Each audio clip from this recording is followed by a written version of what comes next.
Welcome. Good afternoon, Madam Chair and members of the committee. My name is Erin DeSantis. I'm the director for the Northeast region at the American Chemistry Council. ACC is a national trade association representing chemical and plastics manufacturers, including member companies here in the state of Rhode Island.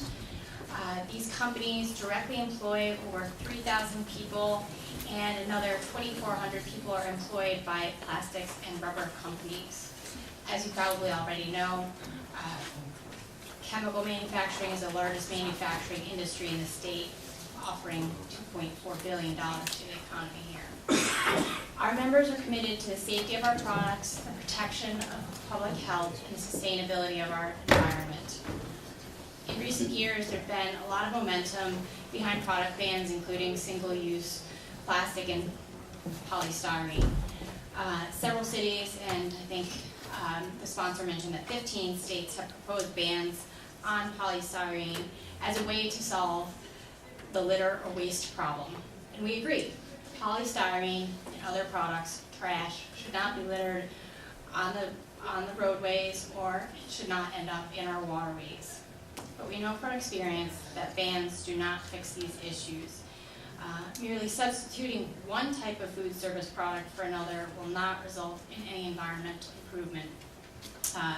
The city of San Francisco banned polystyrene cups and then later did a litter audit, and paper cup litter increased after the bans. Bans just result in substitution, not elimination, likely because people believe that they were littering biodegradable containers. ACC does not support a ban on polystyrene, but we strongly support efforts to find a sustainable solution to the litter problem and efforts to improve our environment through recycling, recovering, and reusing plastics. ACC and its members have championed the concept of litter education and prevention, minimizing waste and recycling, and in recent years we've ramped up leadership in these types of programs. We're behind many global and national initiatives, like we're a founding partner of the Recycling Partnership, which aims to improve curbside recycling. We're a member of Trash Free Seas, which focuses on advancing scientific rigor and exploring solutions to marine debris. We're a founding partner and sponsor of Keep America Beautiful's I Want to Be Recycled campaign to increase awareness and participation in recycling. And we're especially proud of our work here in the Northeast, leading the WRAP Recycling Action Program, which is an initiative aimed at doubling the recycling of polyethylene wrap, bags and film, dry cleaner bags, those vegetable and fruit bags you get at the grocery stores. We also sponsor Save the Bay, the Narragansett Bay Cleanup Day right here. We've helped support litter studies, marine litter studies, and also in the Northeast, we have sponsored Green Up Day in Vermont and many of the Northeast Recycling Council's conferences throughout the years. As you consider this bill, Senate Bill 268, which includes the ban on polystyrene, we ask that you not only consider the fiscal impacts of the proposed ban, which will result in higher operating costs for small businesses like restaurants, caterers, delis. They're going to be paying 2 to 4 times more for alternatives to polystyrene. But we also urge you to consider the environmental footprint of the alternatives. Paul touched upon some of the widespread beliefs that alternatives are more environmentally friendly than polystyrene. The fact of the matter is, all packaging leaves an environmental footprint, regardless of the material. The end of the product's life cycle is not the only consideration. The environmental footprint includes all of its impacts: raw materials, water, energy, transportation, recovery, the disposal, recycling. And along these lines, consider a polystyrene cup requires 50% less energy to produce than a similar plastic-coated paperboard cup with a sleeve. In terms of solid waste, foam products create significantly less solid waste than alternatives. They weigh up to 5 times less than paperboard and therefore take up less space in landfills. And another thing is that even though people believe that biodegradable and compostable alternatives disappear in landfills, there really has to be optimal condition. There's got to be a controlled environment. Temperatures have to exceed 140 degrees for several days.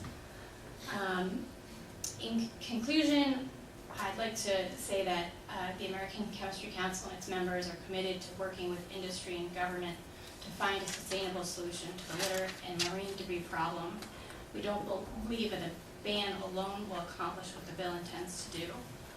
It was refreshing to hear from Tony and Senator Conley about the process, the involvement of many stakeholders in the negotiations, and we welcome the opportunity to be part of the process and participate in the future. Any questions?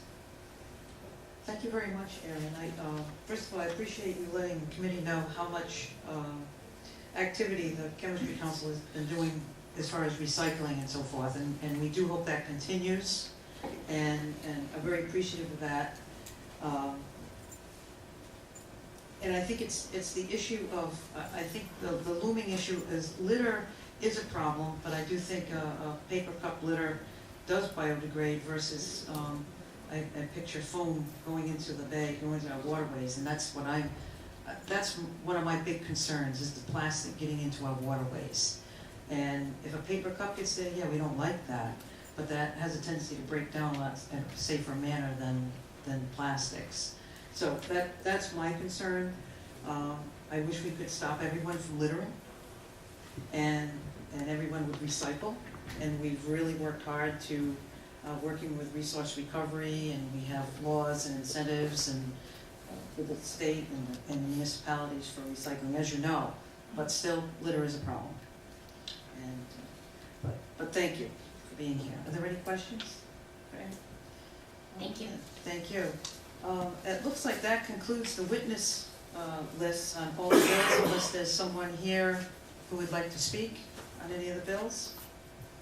And the committee has also received a great deal of written testimony. Most of the written testimony is in opposition, so we will be looking that over carefully. And with that, I would entertain a motion to hold the bills for further study. I believe we can do it in a bundle, Madam Council? Okay. I'll make a motion to hold the three bills for further. Okay, so we have a motion to hold 202, 268, and 410 further study by Senator Oyer, second by Senator Coyne. All those in favor? Aye. Those opposed? And the three bills will be held for further study, and I'm sure we'll be revisiting them soon. And with that, I would entertain a motion for adjournment. So moved. Senator Coyne makes a motion, seconded by Senator Oyer. All those in favor? Aye. Those opposed? And we are adjourned. Thank you all for being here this evening.